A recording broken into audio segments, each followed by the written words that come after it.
बहुत बहुत स्वागत है आपका the red rose blood hacking course में। और मैं एंडी हूँ और आज हम बात करने वाले हैं हमारा इंटरनेट कैसे वर्क करता है। तो कई सारे व्यक्ति नहीं जानते हैं हमारा इंटरनेट कैसे वर्क करता है, तो इसी के ऊपर आज हम बात करने वाले हैं।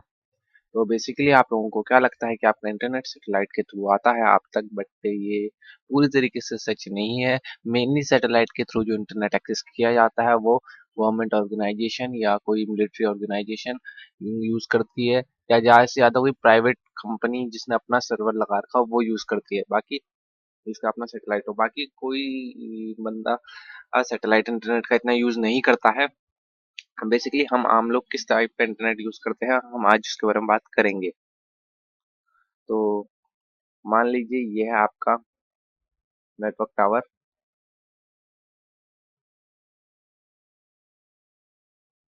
और ये है आपका फोन। आपके फोन से नेटवर्क टावर में डेटा का आदान प्रदान होता है, जिसके बाद आपका जो डेटा है वो आता कहाँ से है, मेन चीज ये है। तो यहाँ से डाटा हमारे पास आता कैसे है, तो क्या होता है, जैसे मान लीजिए दो कंट्रीज है, ये कंट्री हो गई, ये दो दूसरी कंट्री हो गई। मान लीजिए यह है इंडिया, यह है अमेरिका। ठीक, मान लिया अमेरिका में हमारा यूट्यूब का एक डेटाबेस है। ठीक, हमने इंडिया से लेके अमेरिका तक समुद्र के थ्रू तारे बिछा रखे हैं, ऑप्टिक फाइबर्स। जी हाँ, समुद्र के थ्रू तारे बिछा रखे हैं अमेरिका तक, ऑप्टिक फाइबर्स, जिनके थ्रू हमारा डेटा वर्क करता है, इंटरनेट वर्क करता है। अब क्या होता है, जो बंदे इस तारों को बिछाते हैं वो हमसे डेटा चार्जेस लेते हैं।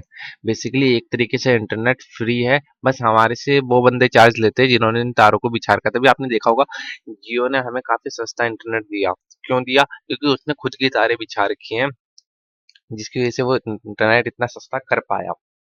अब बेसिकली क्या होता है कि यहाँ से लेके यहाँ तक तारे बिछी हुई हैं, जिसके थ्रू एक कंट्री से दूसरी कंट्री में इंटरनेट चलता है, डेटा को लिया लाया या ले जाया जा सकता है। अब मान लीजिए ये कंट्री में यूट्यूब हमें क्यों फ्री में देगा अपना डेटा।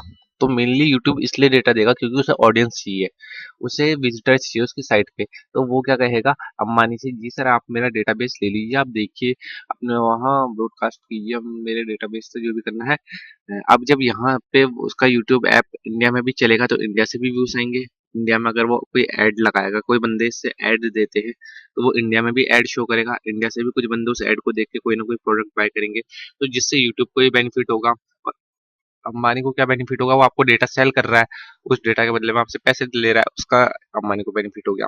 अब बेसिकली क्या होते हैं, ये जो तारें होती हैं काफी पतली होती है, ऑप्टिक फाइबर्स होती है, और कई सारी ऐसे बिछाई जाती है अलग अलग देशों के बीच में, जिसके थ्रू हमारा डेटा वर्क करता है। बेसिकली सैटेलाइट के थ्रू जो होता है, आपको मैंने पहले ही बता दिया है, कुछ ऑर्गेनाइजेशंस होती हैं बड़ी बड़ी जो इंटरनेट का यूज करती हैं सैटेलाइट के थ्रू। बेसिकली हम लोग सिर्फ ये केबल वाले यूज करते हैं इंटरनेट, कि समुद्र के थ्रू वायर्स जो बिछी हैं उनके थ्रू हम इंटरनेट एक्सेस करते हैं। तो इसी वजह से कई बार हमारा इंटरनेट स्लो भी हो जाता है। जैसे कि आपने देखा होगा जब आप प्रॉक्सी लगा देते तो आपका इंटरनेट स्लो हो जाता है। ऐसे में क्यों होता है स्लो? क्योंकि देखो कि मैंने एक और देश बना लिया, एक और देश बना लिया, मान लो यूट्यूब ने अपना एक डेटाबेस दिल्ली में भी लगा रखा है, कहीं भी लगा रखा है, मुंबई में लगा रखा है। ठीक, तो अब क्या होगा, जब कोई चीज फाइंड करनी होगी तो डायरेक्ट ये यहाँ आएगा और यहाँ से फाइंड कर लेगा। बट जब आप वीपीएन लगा दोगे तो क्या होगा, पहले ये इस कंट्री, फिर इस कंट्री, फिर इस कंट्री जहाँ का आपने वीपीएन लगाया, मान लो यहाँ का लगाया है, यहाँ से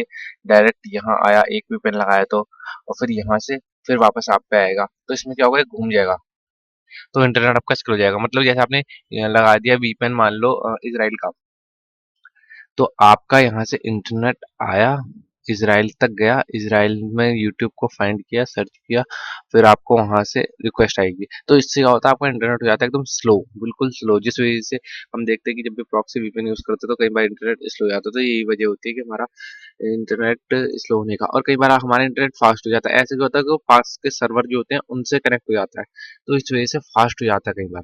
ठीक, तो अब भी मैं आपको दिखा देता हूँ। ये रहा एक डायग्राम जिसमें हमें दिखा रखा है इंटरनेट की वायरें, जो कि हमारा मेन देखिए स्टेशन मुंबई में दिखा रहा है ये, एक मिनट सॉरी, मैं इसे जूम करता हूँ। तो ये देखिए, ये रहा, इस जगह पर है हमारा। अलग अलग कंट्रीज से यहाँ पर हमारा जो है मेन डेटा आ रहा है। ये वायर्स है अलग अलग ऑप्टिक फाइबर्स की, जिनके थ्रू हमारा इंटरनेट वर्क कर रहा है। ये देख सकते हैं आप। ये देखिए, अलग अलग कंट्रीज में जुड़ा हुआ है ये।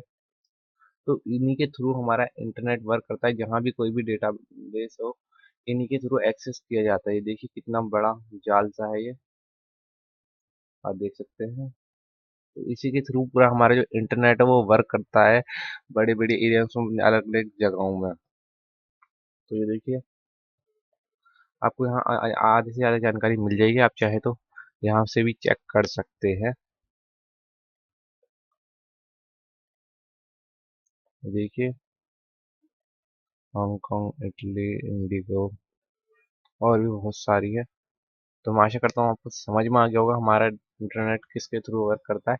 बेसिकली मेनली हमारा इंटरनेट जो है वो समुद्र में बिछी हुई तारों के थ्रू वर्क करता है, जिन्हें हम ऑप्टिक फाइबर्स कहते हैं। और मेनली जो हमारे से चार्जेस लिए जाते हैं वो थोड़ा तो इनके मेंटेनेंस के लिए चार्ज लिए जाते हैं। क्योंकि देखो, अगर ये ऑप्टिक फाइबर खराब हो गई, क्योंकि ये बहुत जल्दी टूट सकती है ना, अगर ये खराब हो गई तो हमारा इंटरनेट बंद हो जाएगा। तो इनके मेंटेनेंस के लिए एक अलग से इन्होंने सर्वर बना के रखा होता है। अगर मान लो आपका ये है, मैं आता हूँ, ये है मुंबई। अगर बाई चांस मुंबई का सर्वर में कोई प्रॉब्लम आ रही है तो डेटा लोड इन पे बढ़ जाएगा। बट अभी इन पे इतना डेटा लोड नहीं है, क्योंकि मेनली जो भी डाटा है इंडिया का, ये डायरेक्ट मुंबई के सर्वर से ही आता है। ये चेन्नई का है। और ये एक सेकंड टैप करते हैं। देखिए, ये पुडुचेरी का है। ये देखिए, तो ये देखिए अलग अलग ऐसे आपको, एक सेकंड, हाँ, ऐसे अलग अलग आपको दिख जाएंगे अलग अलग जगहों के, जो जो हमारे पूरे सर्वर है। मुंबई का एक, दो, तीन, चार, पाँच, छः, टोटल 6 सर्वर है हमारे पास, जो कि दिखा रहा है 6। और एक बांग्लादेश में भी है, मगर ये बांग्लादेश अलग हो गया। हाँ, तो 6 है हमारे पास टोटल सर्वर्स, जिनके थ्रू हमारा डेटा वर्क कर रहा है। अगर हमारा बाई चांस कोई भी एक सर्वर क्रैश होता है तो बाकियों से भी हम इंटरनेट एक्सेस कर सकते हैं। मगर इंटरनेट स्पीड पे इससे फर्क पड़ता है, क्योंकि मेन जो डाटा है वो मुंबई से आता है। हमारा मेनली जो सारा डाटा ट्रैफिक है वो मुंबई से ही होते हुए जाता है। तो मैं आशा करता हूँ आपको समझ में आ गया होगा हमारा इंटरनेट कैसे वर्क करता है।